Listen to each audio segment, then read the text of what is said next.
کہ عزت اور ذلت اسی کے ہاتھ میں ہے۔ ہم مسلمانوں کو بدنام کرنے کی بہت کوشش کی گئی، لیکن اگر وہ عزت دینا چاہے تو کوئی چھین نہیں سکتا۔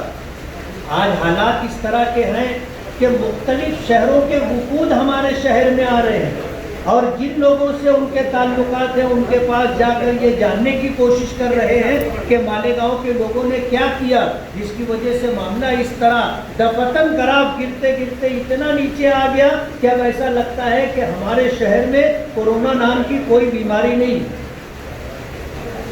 ہم نے کوئی لاک ڈاؤن کی ایسی پابندی نہیں کی تھی کہ کرفیو جیسی شکل ہو جائے۔ ہمیں تو لمحہ بلمحہ فون آیا کرتا تھا جس میں یہ انتظامیہ شکایت کرتی تھی کہ آپ کی بات لوگ سنتے ہیں، آپ آئیے روڈ پر، لوگوں سے اپیل کیجئے کہ لوگ اپنے گھروں میں بیٹھیں۔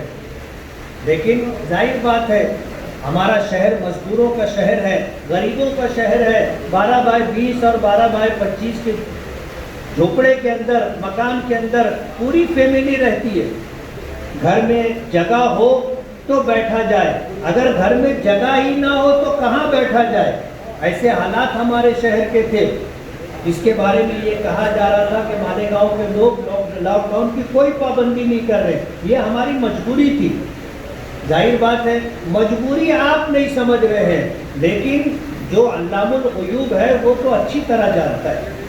ہماری مجبوری تھی کہ ہم ایک ساتھ پورا گھرانہ گھر میں نہیں بیٹھ سکتا تھا، اور بیٹھے تو ظاہر بات ہے جو آپ بتا رہے ہو کہ سوشل ڈسٹینسنگ ہونا چاہیے، وہ تو کسی صورت میں باقی نہیں رہتی۔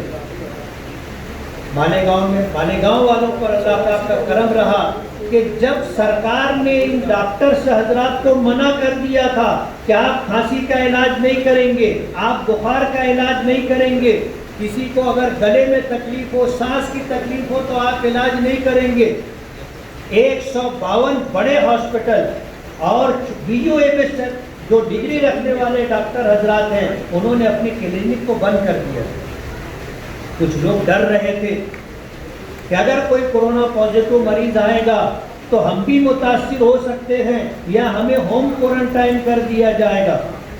لیکن مالیگاؤں میں جب یہ ہوا کہ ہم دیکھ رہے تھے کہ روزانہ سرکار کی گائیڈ لائن بدل رہی تھی، اور گائیڈ لائن دینے والے میڈیکل فیلڈ کے لوگ نہیں تھے۔ جیسے جیسے ان کے سامنے حالات آ رہے تھے ویسے ویسے ان کے فیصلے تبدیل ہو رہے تھے۔ تو ہم نے انتظامیہ سے بات کر کے کچھ ہاسپٹل چالو کروائے، اور BUMS ڈاکٹروں سے ہم نے گزارش کی کہ آپ اپنے کلینک چالو کیجئے۔ اللہ کا بہت بڑا کرم رہا، فیور کلینک کے نام سے مالیگاؤں، چھوٹی مالیگاؤں ہائی اسکول میں اور 10 دیگر مقامات پر ڈاکٹروں کو راضی کر کے فیور کلینک یا محلہ کلینک چالو کر کیا گیا۔ وہ لوگ جو اپنے تئیں، اپنے گھر والوں کے تئیں خوف زدہ تھے کہ اگر میں ہاسپٹل میں گیا تو میرا پورا گھر کوارنٹائن ہو جائے گا، گھر کی راحت اور سہولت سے محروم ہو جائے گا، ایسے حالات تھے۔ اور ہاسپٹلوں میں کیا تھا آپ کو پتہ ہے، کوئی ڈاکٹر دیکھنے والا نہیں تھا، کوئی راحت کوئی سہولت کا سامان نہیں تھا۔ ہم نے اپنے کانوں سے جیون ہاسپٹل کے باہر کھڑے ہو کر کے مریضوں کی آواز سنی جو پانی کے لیے پانی پانی چلا رہے تھے، کوئی پانی دینے والا نہیں تھا۔ ایسے حالات تھے۔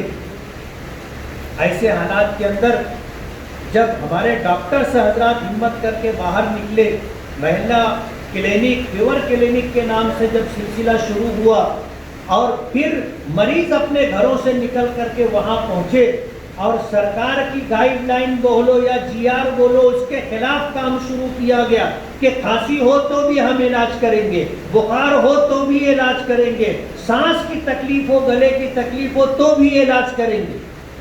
جن لوگوں کو ہاسپٹلائز کرنا چاہیے ان کی رہنمائی کی گئی کہ آپ ہاسپٹل میں ایڈمٹ ہو جائیں، باقی لوگوں کا علاج کیا گیا۔ میں یہ مانتا ہوں کہ سبب کے درجے میں اللہ نے ان چھوٹے ڈاکٹروں کو ذریعہ بنایا جنہوں نے ہمارے اس شہر کے اندر بیماروں کا علاج کیا، اور ہم سب کی مشترکہ کوشش سے اللہ کے فضل اور اس کے کرم سے اللہ کے حبیب کے صدقے میں ہم نے کورونا کو شکست دی۔ یہ معمولی بات نہیں ہے۔ یہی وجہ ہے کہ دیش آج ہمارے شہر کی خدمات کا اعتراف کر رہا ہے۔